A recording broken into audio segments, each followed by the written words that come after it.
hockey friends and families around the world, and welcome back to another edition of Our Girls Play Hockey. It's Lee Elias with Haley Scamurra and Mike Benelli today, and it's another fan mail episode. We got a really great letter from one of you out there about hockey, and I always say this on Our Girls Play Hockey. Obviously, this letter is about a young lady who plays hockey in a family, but the topic today will apply to every hockey family. And lucky for you, we brought in a gold medalist every episode to do that. She's super qualified. Mike and I are just schmoes, okay? But when you play for Team USA and win a gold medal, and we're gonna milk that, Haley, for like 17 years, or however long we do the podcast. Either way, we're on here for you. So we're happy to see you here today, both Mike and Haley. Thanks for being here. I'm gonna dive right in the letter. So for those of you at home, I'm gonna read this letter that we got, and then the three of us are gonna dive into a lively discussion about it. So here we go. All right. My daughter will be entering her second year of 10U hockey. She plays on an all-girls team and has been with this same group since her first year of 8U. Before her second 8U season, the club invited her to play up with the 10U girls to help establish the team. We agreed, and it turned out to be a great experience. She loved it and made significant development gains. I should say real quick before I keep reading, in girls hockey, jumping up in age level is not as uncommon as you think. In boys hockey, we don't see this too often. But in girls hockey, it does happen from time to time. All right. This past season, she again played 10U and continued to progress. Now the club has announced a change. Dun, dun, dun. That was my best sound effect. They're combining with 3 other organizations to form 2 12U and 2 14U girls teams. This decision was made without parent input and will require girls from our club to commute to another city multiple nights a week. Normally, this wouldn't affect us. Yet, since my daughter has another year of 10U, however, it's been communicated that she's likely to be invited to play up at 12U. The coach would be the same one she's had and grown up with, which is appealing, but the commitment would involve, get ready for this, a 2-hour round-trip commute and late nights. With work schedules, winter weather, and no carpool options, this feels like a lot for a 9-year-old. Our options seem to be, 1, stay at 10U, either by choice or roster availability.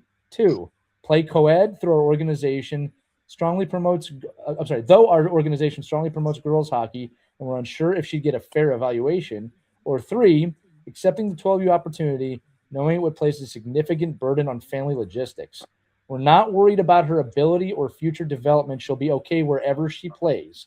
She's also happy with any option. She just wants to play hockey. This isn't about FOMO. We're simply trying to make the best choice for her hockey development and her overall well-being. And I'll say this. He does add this, which I think is a pretty important wrinkle here.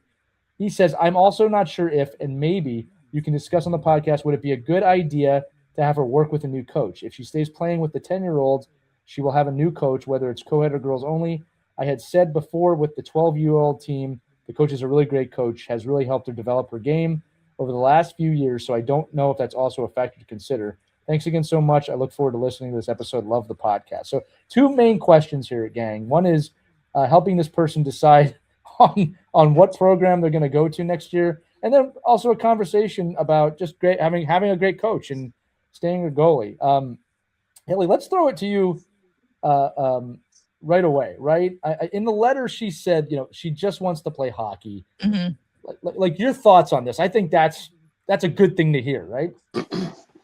Absolutely. I think that kind of can help make this decision maybe a little bit easier if she really just wants to play hockey and you kind of go off of her and see what she's feeling, what she's maybe more excited about. And that might help you guys kind of like steer that conversation and figure out what the best fit might be.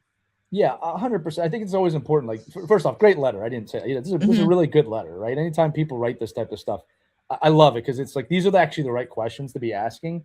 And this is, in a weird way, a good problem to have. All right. Anytime you're being offered multiple teams and situations, you're actually in a pretty good situation. Especially like we're recording this in April during we call it silly season during evals and tryout time period where people are looking for a team because they weren't selected. So the fact you have 3 options is a good one. I think the other thing we've got to say here, and this is my starting point for any of the listeners that might be in this situation. What does your kid want? What does your kid want to do? All right. I think often I ask that and I get back, I haven't asked him or her yet. ask your kid what they want. This is their journey, right? And they might be real clear. Look, I don't want to go anywhere. I want to stay in town. I don't want to travel 2 hours a night. Or adversely, they might say, look, I'm up for the challenge, Dad, Mom, I'm up for it. But you got to ask them. I would never assume they're too young to have a say in that decision. Now, again, they're not going to understand what a 2-hour drive is for you. All right. But I think you need that input, right? Mike, I'll throw it to you on that. You drive all over the tri-state area. You know what you're talking about. Yeah. So I think first of all, I commend them for even looking at the question and trying to figure out like what the alternatives might be without being pressured to do one thing over another. Like, okay, Right. What are our options? And are we stuck going in one place or the other? But I think the ability to ask your child, I think in this case, because the player's so young, it's not more about like, what do you want to do? But like, okay, what is your experience with the older girls and the younger girls? And what do you like about this? And what do you don't like about it? And then as a family, then you can start weighing, okay, commute, coach over this coach, budget, girls with boys, girls with girls. Like You can always do all those things. But I think first you have to have, like you kind of mentioned, right, as a baseline of, what is the player thinking? What does she like about the environment is she in? And then if I'm pulling her out of this environment, is it going to adversely affect her and our family? So you got to look at all those kind of things because they all are equally important in weighing how we're going to, forecast this opportunity to move to another level. Yeah, I think too, we got to talk about Mike and Hayley here too, that, it comes down to what does your kid truly want? And I think that at 10 years old, it's really about love and fun of the game. I think that's got to be your focus. And we get these questions a lot, Hayley, on all the episodes about, well, what's best for their development? What's best for their competitive nature? I don't know if at 10, that's actually where the focus should be. I think the question should be, where are they going to go where they're going to fall in love with this game even more? Hayley, again, with you and your journey, when did you start? It's not take it seriously, but when was it the point where you and your family were like, hey, look, you know what? We should travel for you at this point because you're showing signs that you're going to be an Olympian one day. Yeah, I was going to comment on that actually, because I have a lot of familiarity with the driving part of it, and Right. not myself personally, but my dad did the drive. We didn't really start getting into that kind of commuting until I was in high school, sophomore Wow. year of high school. So to be honest, like thinking about doing what I did as a high schooler, as a 9-year-old, I'm not gonna be honest, I don't think I'd recommend it. Like Right. it was exhausting. I was running on fumes. Um, it was really difficult. And honestly, like Yeah. had no social life, had just school and hockey, and that was all I had time for, honestly. So I wanted to put that in perspective for sure. But yeah, I mean, at 9 years old, like the point is like they're with teammates that they enjoy being around. They're having fun at the rink. Yeah, maybe they're getting better and things like that, but I think the focus has to be the fun and love of the game. Yeah, 100%. And another thing, Haley, we should say this too. We don't talk about this a lot, but like your father is not exactly someone who has not traveled, right? He played in the Right. NHL. He knows what this travel is like. Yeah. So I'm bringing that up because like for him to make that commitment with you in the car, like he knows exactly what he's Mhm. getting into at that point. And the fact that you didn't do that together until high school, that's a pretty qualified answer, is what I'm trying to say right now. You got Yeah, an because he NHL player, wanted and he he's wanted like, me to go to prep school, and I was like, "I don't really wanna go to prep school," and I'm yeah, like, "Well, we can drive to Canada, 5 days a week," and right. so, it was an hour and a half drive each way. So, Wow. it was a lot, yeah. I don't know how he did it, if I'm being honest. I would just pretend to sleep in the car the whole time, so I wouldn't have to hear stuff about the practice, but, he gives me a hard time for that, but, Well, yeah, it was difficult. I can tell you as a father that it's worth it. You say you know how he does it. I know exactly how he did it because the love we have for our kids makes it very, very tolerable, easy. I don't. It's not easy, but there's something there. It's like Well, you just do what you got to do. And you do what you got to what do. I think Yeah. I think Yeah. Haley, you mentioned, you probably wouldn't have done this. Now you're probably in a different environment because of where you grew up.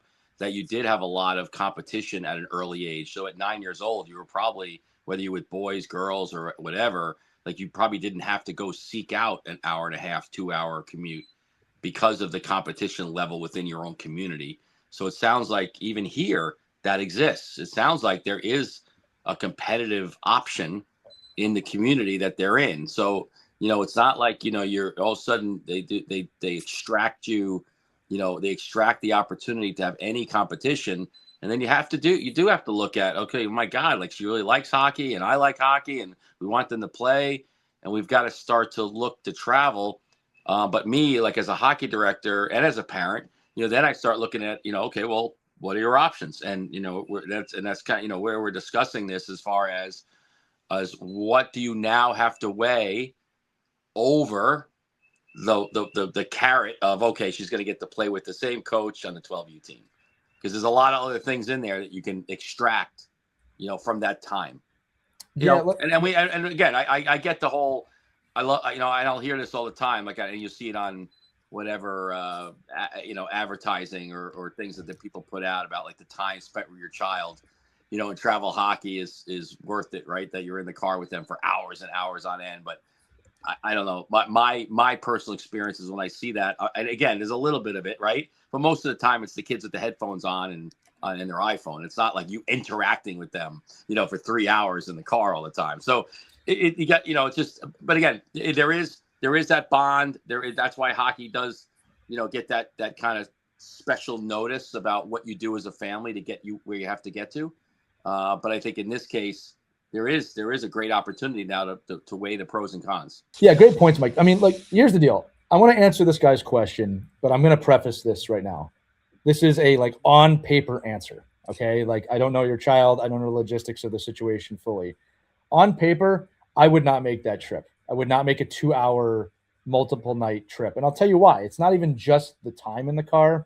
I'm taking into account what Hayley said a minute ago, which I think is really important. Your social life's going to be gone. That team will be your social life. Not saying that's the end of the world. All right. But I think at 9, you need other things. The other thing too is this.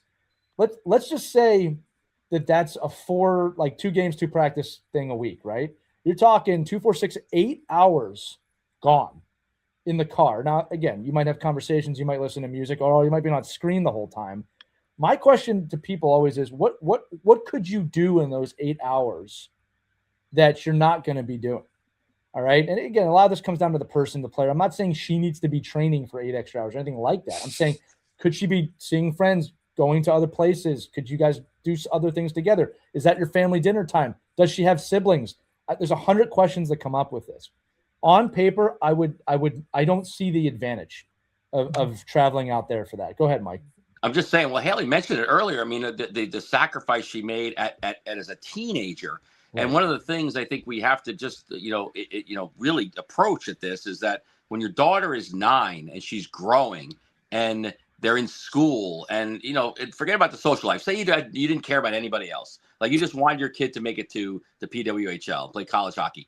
It still wouldn't be the right choice, in my opinion. Like not getting rest, not keeping up with academics, not eating. It's almost impossible to eat properly. Like you're just on the road and you're picking things up and even if you plan things out, it's just adding all these layers that you can add to your development in a positive way by not traveling. Right. If the option's there. And again, this sounds like the option is there in a couple of different ways outside of the, quote unquote, playing up.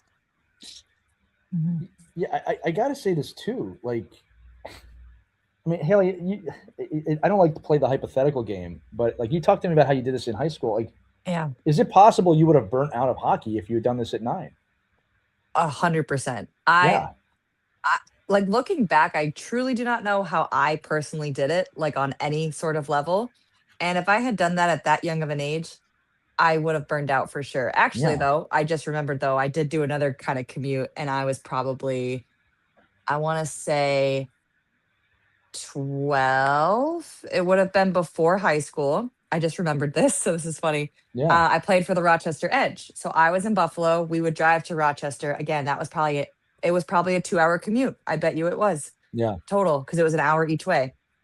And that was tricky, but we did have a family who was also from the Buffalo area. So we would sometimes switch carpool wise. Right.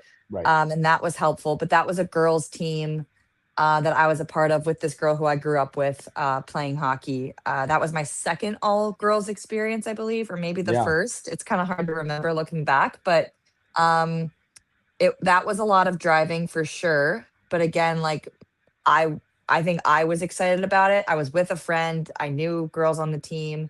It Yeah, was a really you good wanted girls it. program and I wanted to do it. But Yeah. again, I wasn't 9. I was definitely older because it was when I first started girls hockey. So I think I was maybe 12 is my Well, guess. and again, that's typically the age where Yeah. we start having that conversation about playing with other girls and things like that. And I wonder, you know, I'm assuming based off of who you are today, that Mhm. you were probably one of the better girls at your level in Buffalo.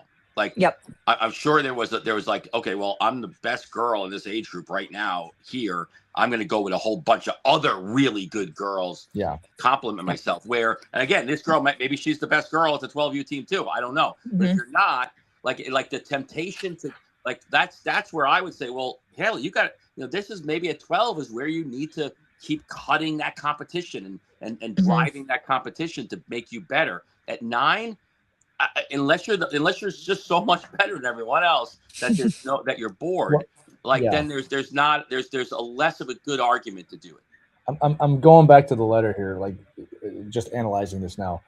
You know, it says again, the club has announced a change. They're combining with 3 other organizations to form 2 12U and 2 14U girl teams. I wish we had more information on why that's happening. They also said here too that they didn't even ask the parents. So now this could be could be a few reasons why they're doing this. One is they don't have the participation and they have to do it to kind of keep a team together. There's also a scenario here where they're just trying to make super teams, which is not great, right? Because now you're excluding people. I don't know which one it is just from the letter. Okay. Yeah, but I think other than all of that set aside, if we're just talking about hockey players, forget girls, boys, whatever, going 2 hours in your age group is just at 9. There really isn't a really lot of good arguments to make that it's a good thing because if the end game is to get somewhere with this other piece, there's so many other things you could be doing for your development that take place outside your house, like literally, you know, can be done within a 5-minute ratio where you are. If in fact this is your goal, ultimate goal is to get somewhere. There's so many other options to do it without getting in the car for 4 hours, 5 hours, 6 hours. I was going to play devil's advocate here in the funny sense of if I believe that if this team that's being created was like a super elite level team, which by the way don't really exist at this age, but if that was the case, he didn't say it in the letter, which makes me think it's not. It's just a new 12U team, right? Which again, I said devil's advocate that further kind of supports the point of like I don't see the advantage here, right? Like for all the parents listening, and this is when you're older. This isn't 9 years old. Like I always joke the only team I'd probably really travel like crazy for is if like the USA National Development Program called up and said we've selected your daughter as a potential candidate for Team USA. If that ever happens, I'll take that phone call. All right. Actually, I'll hand it to my daughter, to be fair. All right. That's not happening at 9. All right. It's just not. So, and again, just to kind of bring this back, the father's not saying that's happening. I'm not going there with this. I'm trying to create at least a little bit of a gauge here of like when it might be worth having those conversations. Haley, I should turn to you here. Like when the national team started looking at you, how old were you at that time? 24. Right. Look, that's a super fair thing. Like out of college, right? Like, like, you know, that's when that stuff happens. Right. Yeah. And like, I was hoping you'd say something like that. You're killing everybody here. Well, some girls had opportunities earlier, obviously. Right, but like there's an 18U team to make and stuff, but not 9. Yeah, but teen is after the age, right? Not at 9, not at 10, not at 11, not at 12. You know, I know it is getting younger. I mean, let's admit, starting to like creep in, right? All of a sudden, it's like, oh my God, a 12-year-old phenom. I'm going to try to get her to go to this academy or go to this area or move to this state. But for the most part, across the board, you just want your kid to love going to the rink and love playing hockey. And I think we talk about this a lot on any show. Is that you're interviewing your child, right? And then you're interviewing kind of your family. And then you're weighing the pros and cons of, well, why would we do this? Right. And then we have to take out the FOMO piece of, well, everyone else is saying we've got to do it. Like, what are you crazy? You need to do this. Like, you're crazy not to do it. And that's where you always have to say, well, am I crazy not to do it? Like, I think I'm actually being sane. Well, so it all depends on, where you're at. I think too, we got to say, look, going back to it, you got to focus on your kid, number one.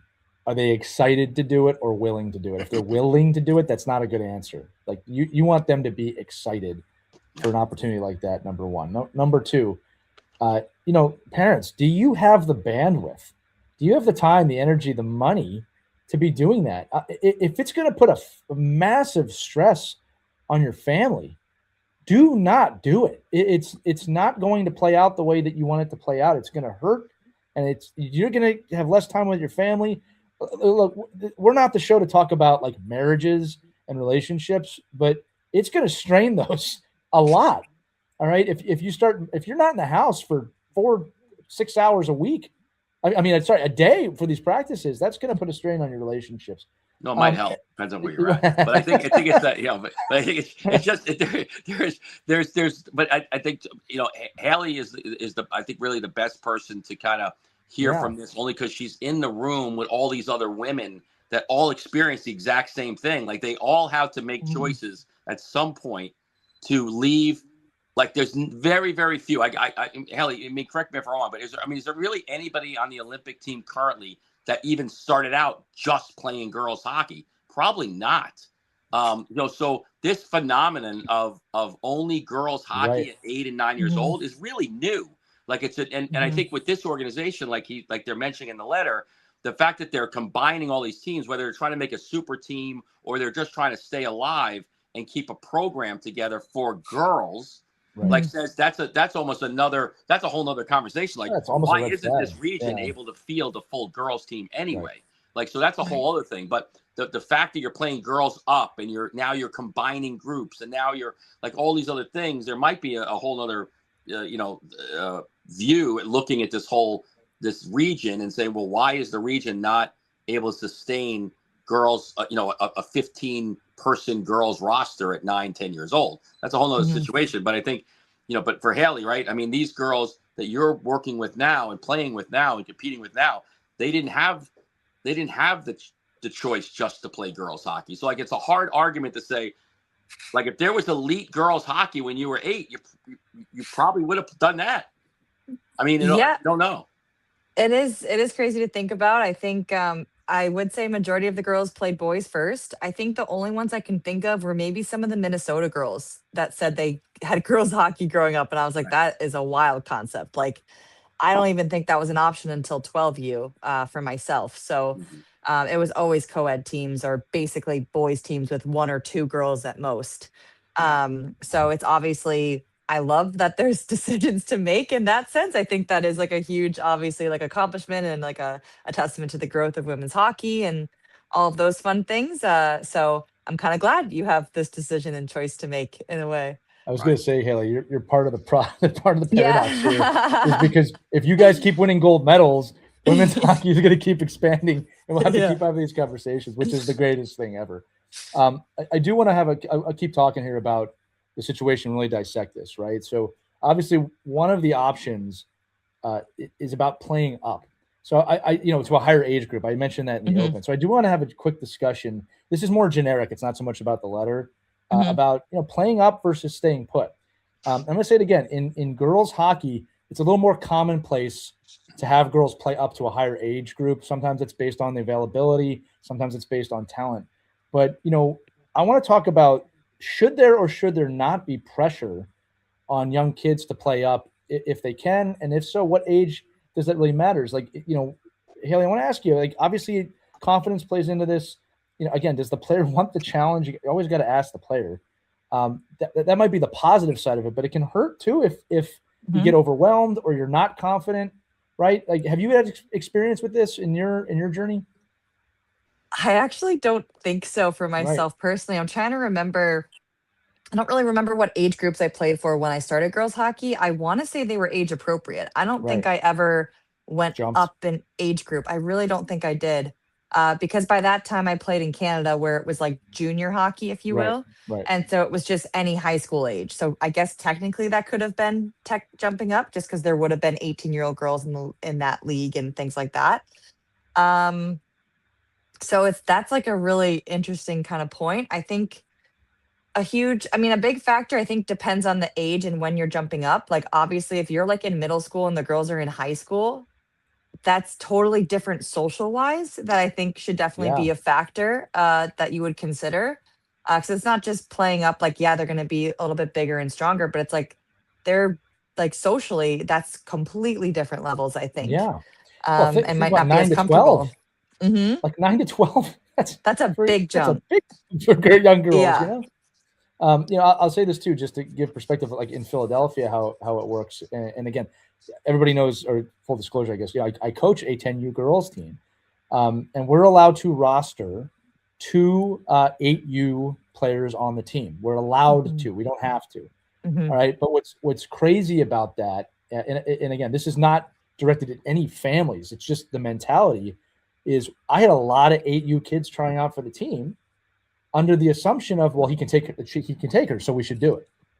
And, I was I talked to each one of those. I am proud of this. I talked to each 8U parent individually because I did not take most of them to have a conversation of, we don't need to rush your daughter to this level. The players that I'm choosing to take are very ready for this. They're showing me the acumen for it, the hockey IQ for it, the skill sets for it. More importantly, they want to do this. I know the kid wants this and they're ready for it. All right. I think your daughter needs to work on her skating a little bit more. The worst thing I can do is put her at this level where she's not going to be able to keep up.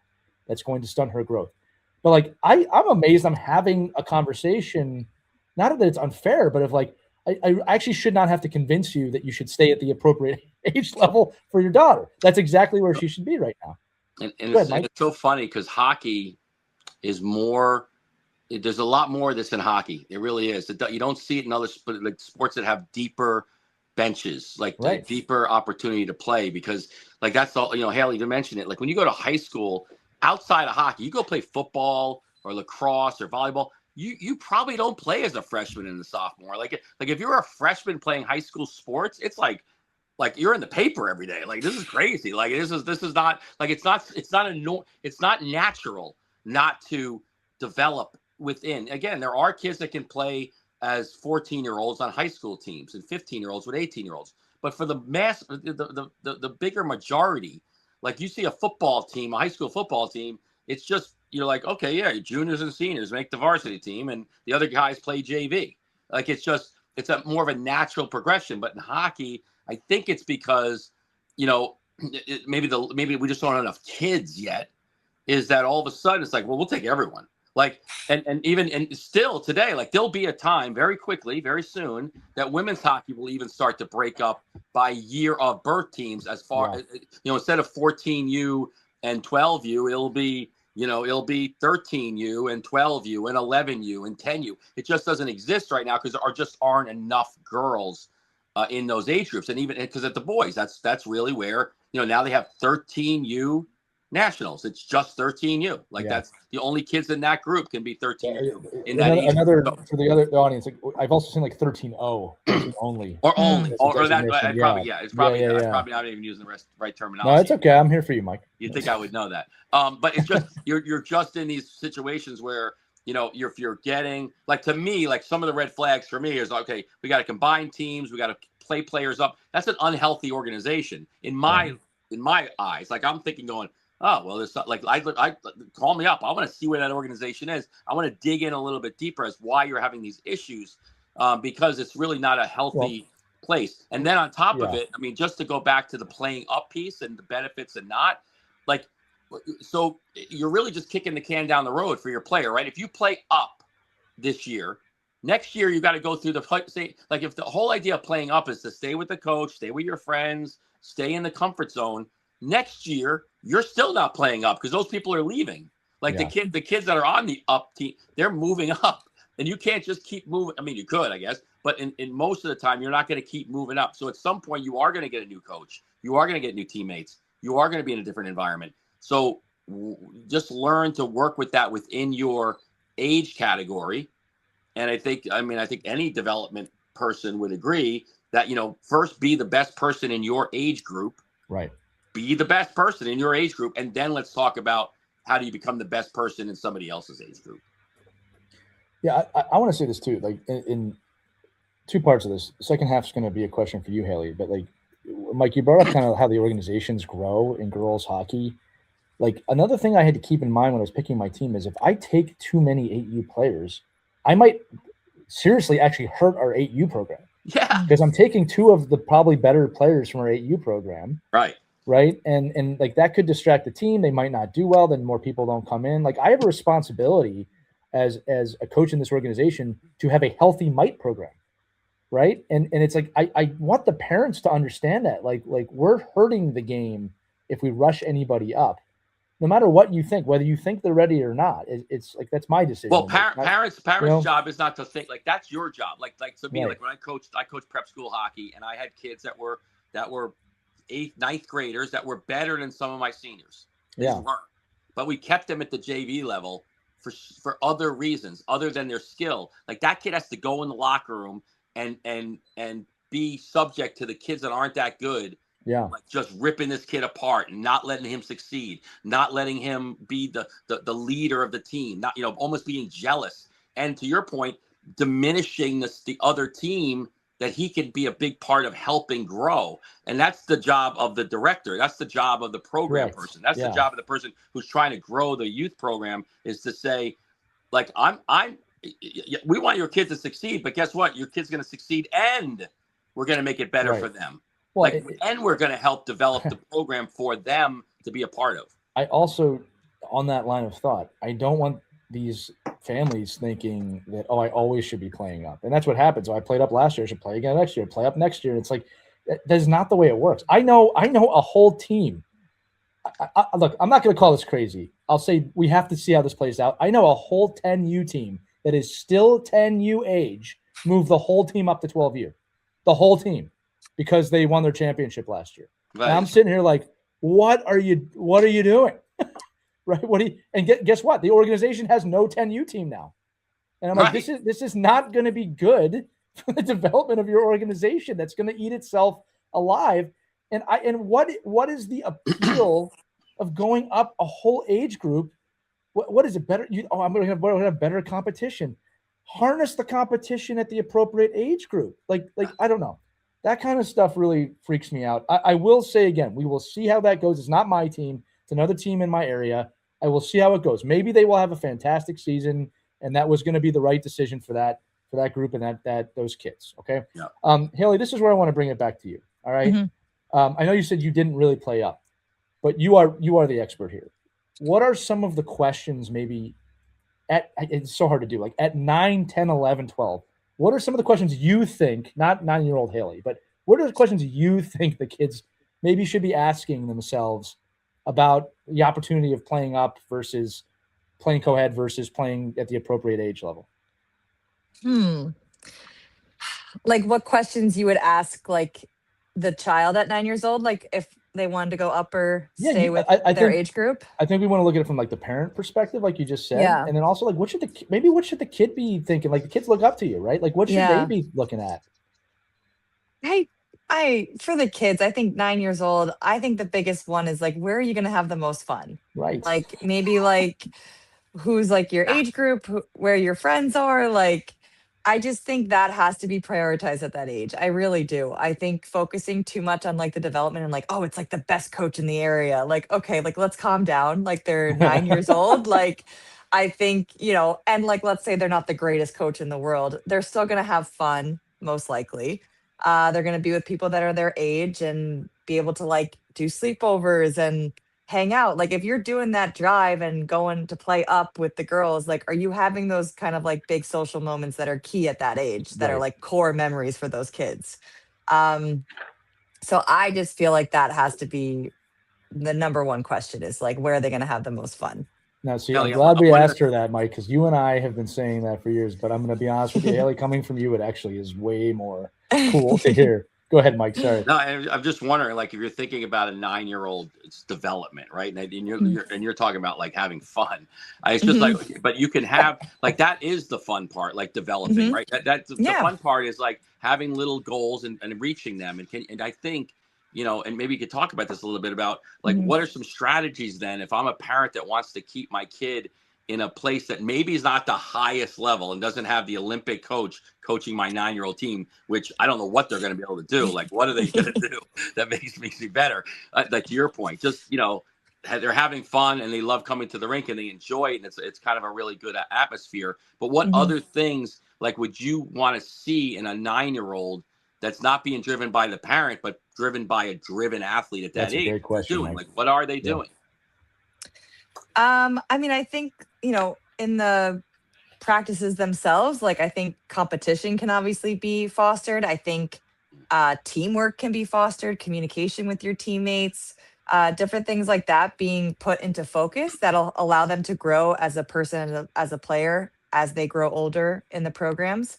And I think doing that in the appropriate age group is probably the best way to do it, because you're with kids who are of similar age and mindset and things like that. And you can really learn from each other and grow and, uh, yeah, learn how to communicate with your teammates. I think that's like one of the great things about hockey is that it's a team sport and you need everyone and you have to learn how to work with people.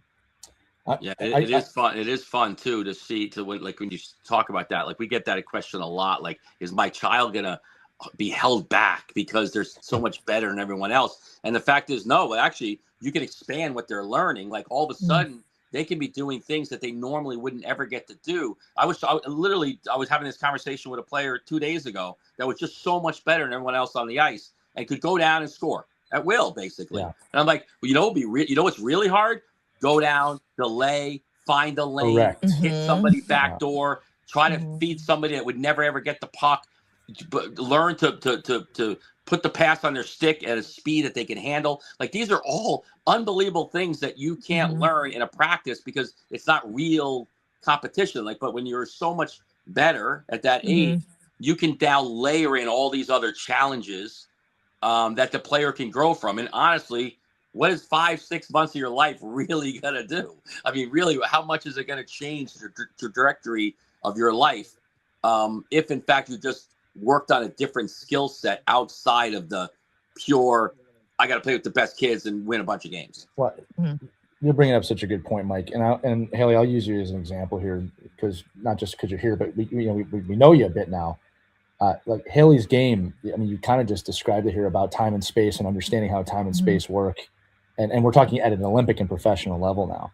And the thing is that kind of summating here everything we've talked about, it's like, guys, the kid that's doing the work off the ice when they're away from the rink is typically the kid that's going to really succeed, Mhm. right? So I'm not saying the competition doesn't matter. It does, but I don't think it really matters that much until you're over 14. And then, even then, I don't know if it matters as much as we think it does. Give me the kid that is shooting pucks in their garage and puck handling outside and doing it on their own because they love to do it or they're pushing themselves to be the best version of themselves. That's typically the kid that's going to succeed later on. Mike makes a fantastic point. There is such a hockey culture issue with what is real talent. If a kid can go up and down the ice and score at will, there is talent there. If that kid can help their teammates score, Mhm. now we're talking about talent. If they can see the ice and find the ice and understand that, like, that other kid I play with really has no shot, like hockey shot. All right, but I'm going to get them the puck because I want them to get better at their shot. Now we're talking about a skill set that we don't talk about enough: being a great teammate, finding that open ice. All right, the amount of players that I see that make really bad hockey decisions because they have the quote unquote skill blows my mind. So Haley, I'm going to throw this to you because again, you've talked about this on the show. Mhm. Away from the rink, you were doing a lot when you were a kid, a lot to Mhm. work on your game. At the rink now, again, I think I know I'm gushing a bit. I think cognitively, you're one of the most brilliant players in the league. I Oh, really thank mean you. that.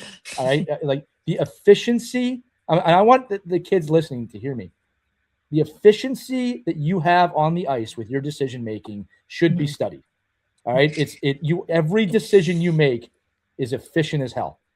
All right, you didn't just get that overnight, Mhm. right? So talk to me about, again, how your youth journey played into this, how you spent time away from the rink, and how that really helped a lot more than just the 2-hour drives to do it. Yeah, I mean, at home, like when I was younger, we were shooting pucks outside. We had our backyard rink where we were shooting pucks. We were playing games. I mean, when it was summer, we were doing street hockey. I was also doing other sports, which I think that's a huge testament for me as to Yeah. why I have the hockey IQ that I do. Like soccer, I saw the same patterns. Tennis, I Mm, worked on my hand-eye coordination. So I will die on those hills. Like that's those awesome. are huge to have other sports added in there. And then, growing up in terms of the efficiency that you're talking about, I would say that's been learned for sure, because my effort was always there 100% all the time. But sometimes in hockey, that's not really the most efficient thing to do. And then you're just wasting energy when you didn't really need to waste that energy. So I think it's like knowing when to go 100% and 100%. when to not, because that'll also, help you create more turnovers or help you create time and space for your teammates and open up plays and things like that. Because otherwise, like at times I was going 100% on the forecheck and then I had nothing else to give Right.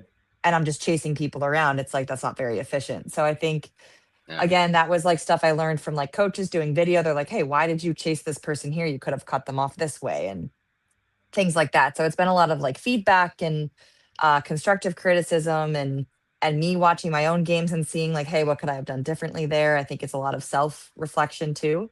But again, it's all stuff I've kind of gradually learned, probably from like college on, I would say. Well, that's important to note too. You weren't doing that part of it at 9.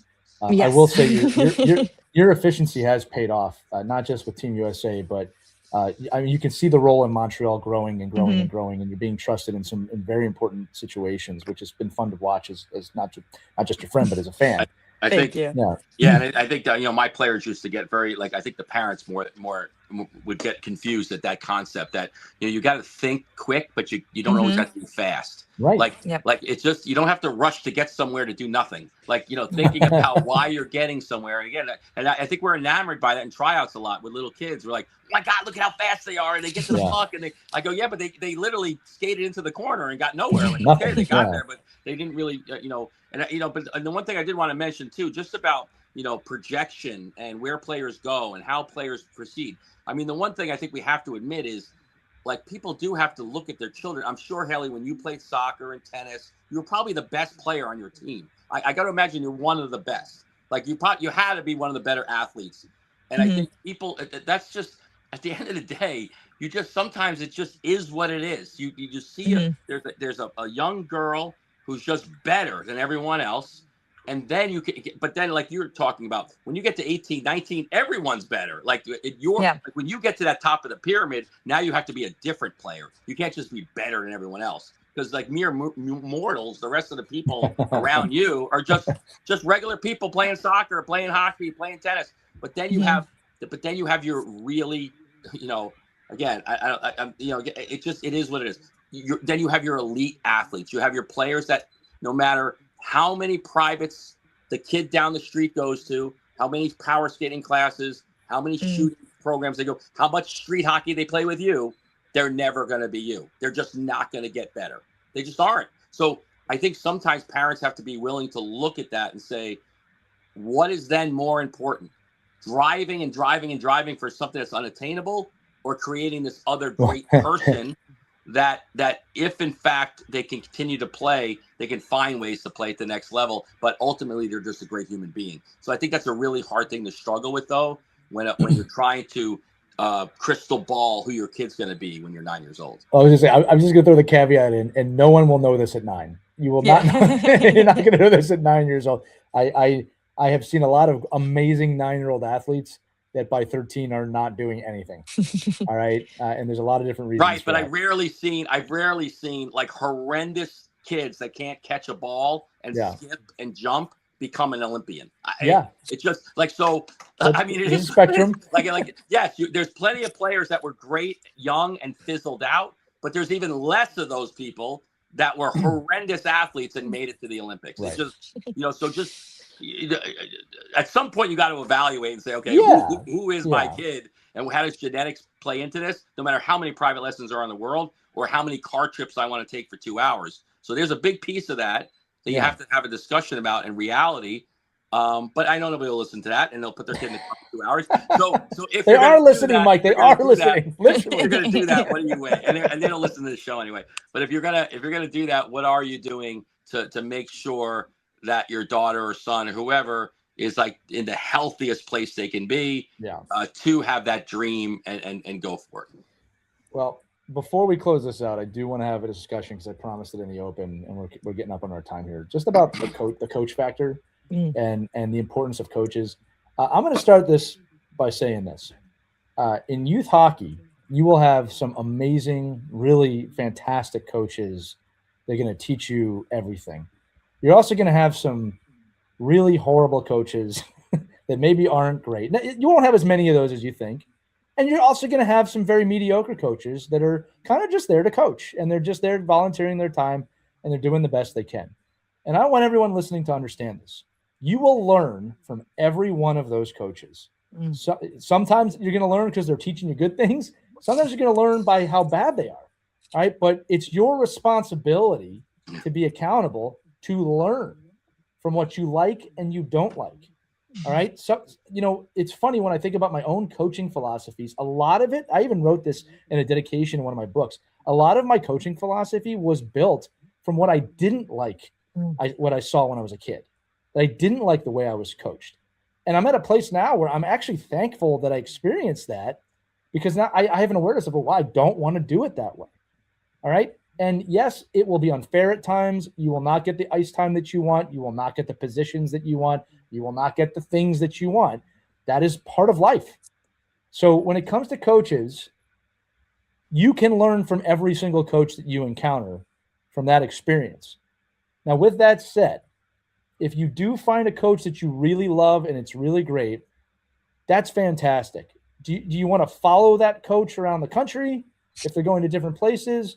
To me, that seems a little bit extreme. All right. Because the truth is this, and Hayley, this is where I'm going to throw it to you, right?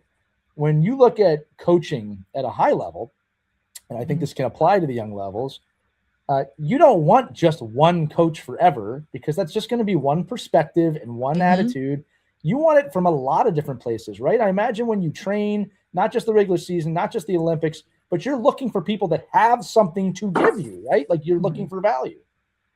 Absolutely. And I think I've learned a lot from having different coaches. And like you said, it's like you learn what you don't like, what you do like. And like some of even your favorite coaches might have little things you wish you could tweak a little bit, right? Like, but it's not always like the perfect coach. Like there's always something, and every player is different in what they need and what they can get out of certain coaches. So I think it's a lot about that kind of relationship as well. But I know I always enjoy having different coaches, like especially in the summer too. I like to have like a fresh perspective as well, and be like, hey, what do you see here? And like, what can I incorporate into my game? Maybe stuff that is being overlooked by coaches you're with every single day. Maybe there's something that they notice that they're just watching film and they go like, hey, I just noticed this. Like, and maybe your coach with your team is really focused on the team as a whole and maybe not looking at you as much as an individual. So I think having different perspectives is good. And I do think you can learn from any coach that you have, like you were saying. Yeah. And here's another funny thing about it, right? Who may be the best coach in the world for you might be the worst coach in the world for somebody else. Like Mike will laugh at this. I have been told on teams, you are the best coach my kids ever had, which is the most wonderful thing to hear. But I've also on the same exact team been told, I don't really like the way you coach my kid. Same exact right? So like that's what we deal with as coaches, right? Because the truth is not everybody's cup of tea. It's just the truth. All right. And it's my job to try and motivate everybody a little differently. But I'm not everyone's favorite coach. I'm okay with that. Like that's okay. So I'm saying this because the perspective on coaching is just, you got to remember, like of all the registered players in the world, they all like a different version of a different coach all the time. It's not relative, right? Mike, I'm sure that's happened to you a few times where this morning. I think it's like, listen, you're going to get, I taught even the coaches I work with now and the guys we mentor. And it's just like, listen, if you have a 20 player roster and there's 3 or 4 people that don't like you and don't like what you do, count that as a victory. Like just chalk it up as, wow, that's great. Like it just, again, and there's a big difference between not liking somebody and not respecting them or not, and coaches look at players differently. They look like one coach can see a player and see a kid that can help them win hockey games. Another coach sees a player and is like, like this player just doesn't do it for me because they don't they don't want to play the way I need them to play. Mhm. That's all fine. I think but at 9, I think ultimately you just want to find the person that's the best person that wants to be out there and have the most fun. I mean, there's nothing at 9 years old. There's no system. There's no secret play. There's no like thing you're going to be able to teach somebody that's going to make them, change the game of hockey for the rest of their life. It's just not going to happen. Well, So I can tell you right now, at 9 years old, if your kid's 9, this is what you want to hear your coach say when you ask, hey, what are you going to be working on this year? Skating. That's basically the answer. What are you going to be working on this year? Skating. Anything else? Mostly skating. That's the answer. Okay. Yeah. Of course you're going to work on other things. All right. But at 9 years old, you are still in an extreme fundamental phase. Right. Like, I hope they understand offsides at that age. Mhm. Right. God, we've had parents like, hey, tell me about the power play you're getting on. What?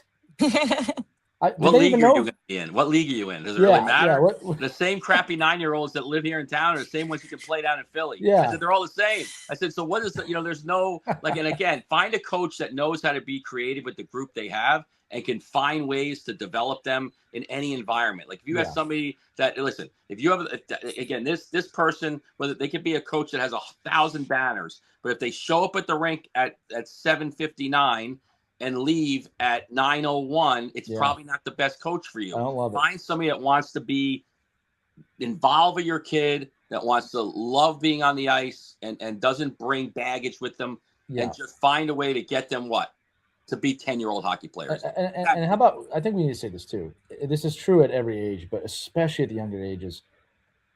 We have to remember, parents, you got to remember, coaches are teachers. Like, we call them coach, right? But like, when I look at myself, I am a teacher of the game. That is very much how I view it. And that's at every level. I love teaching the national team I coach hockey. Now it's extremely advanced. We're not teaching them, basic fundamentals. I should say most of the time. We do get into them sometimes. All right. But like, I love teaching. I love exploring that with the kids I coach of, let's teach you something.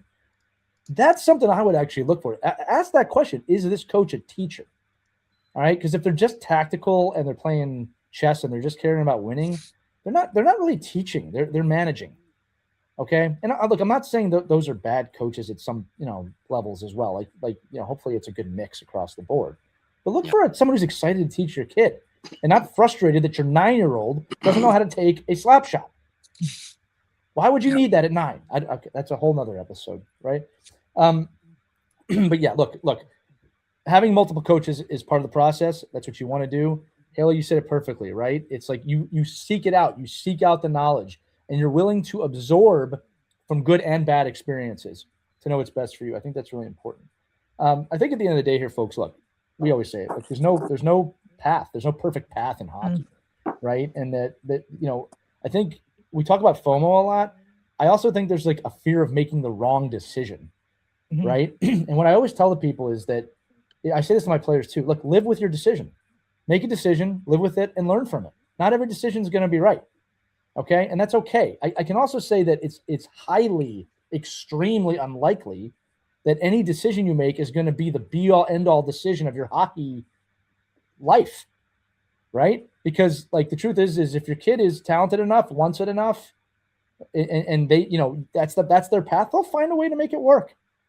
Hayley, you've talked about it before, right? I'm sure there were points in your career. I know you were driven to make it, but I'm sure there's points you're like, I don't know if I'm going to make it. Right? Yeah. Yep.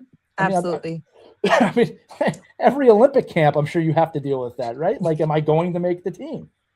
Right? So those are things to think about too. All right. Development's going to happen in multiple environments, my friends. It's not limited to one. And again, just to go back to the letter, I think I said it before. I would not travel 2 hours at that age. I think you've got 2 great options at home.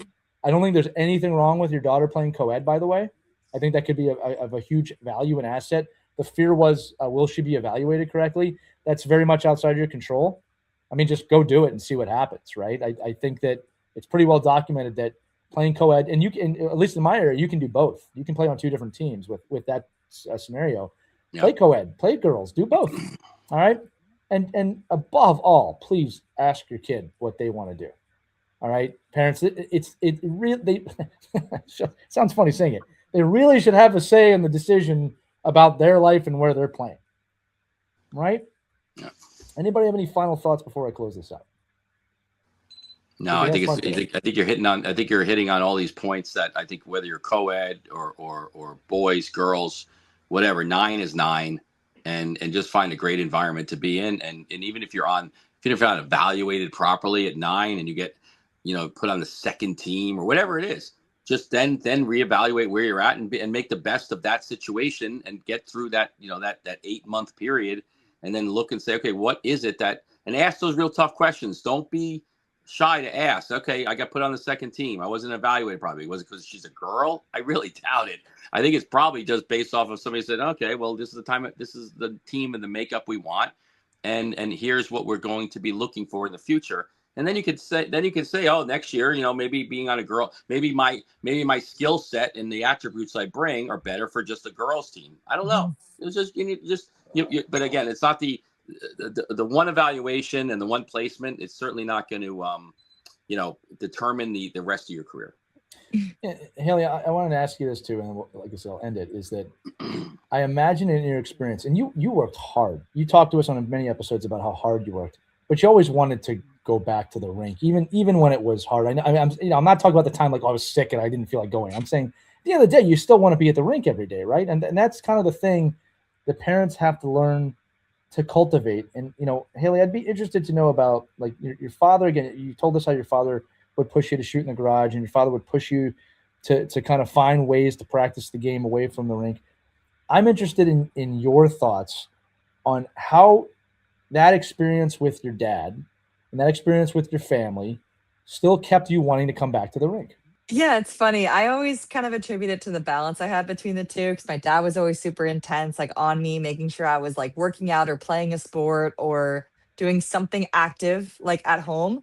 And then I had like my mom who didn't really know much about sports and was just kind of like, you're amazing. Good job. Keep going. Like my little cheerleader. So I had those two to kind of balance me out at times, because I think it did get overwhelming at times. I think I would get, I wanted to be perfect out there and feeling like if I wasn't perfect, I wasn't trying hard and things like that, when obviously I was trying very hard. But I think what always kept me back was just like the bonds that I made with my teammates, the trips that you took, the hotel sleepovers, at our house, we had people come over to play on our backyard rink, and, all of those relationships, those are all the memories that I keep. And I know that kind of kept me in the game, that kept me excited to continue to play hockey, even when it was maybe difficult or just hard in any way, shape, or form. So that's what I always went back to. And so that's why I'm just a huge advocate in terms of like the social aspect of it.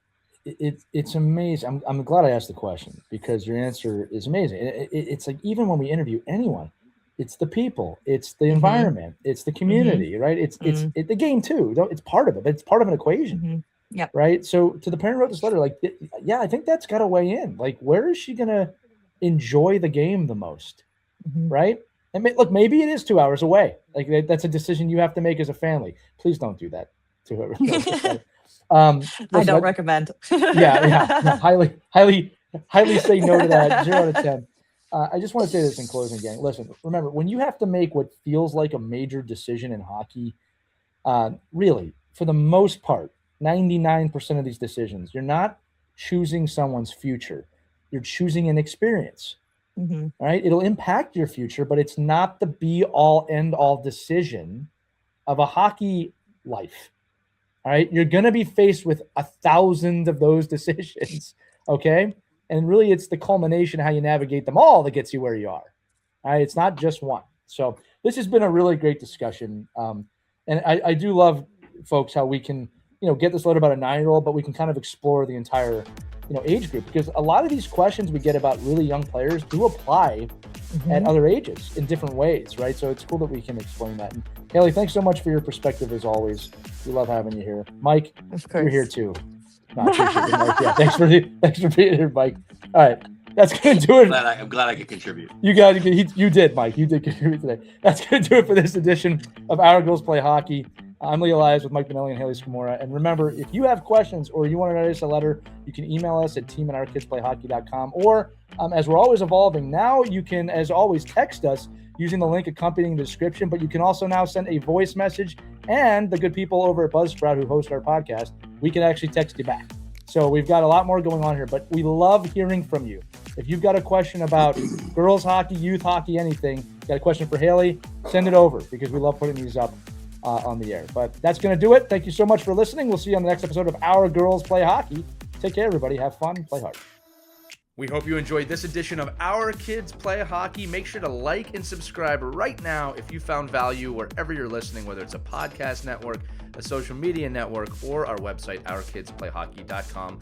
Also, make sure to check out our children's book, When Hockey Stops, at whenhockeystops.com. It's a book that helps children deal with adversity in the game and in life. We're very proud of it. But thanks so much for listening to this edition of Our Kids Play Hockey, and we'll see you on the next episode.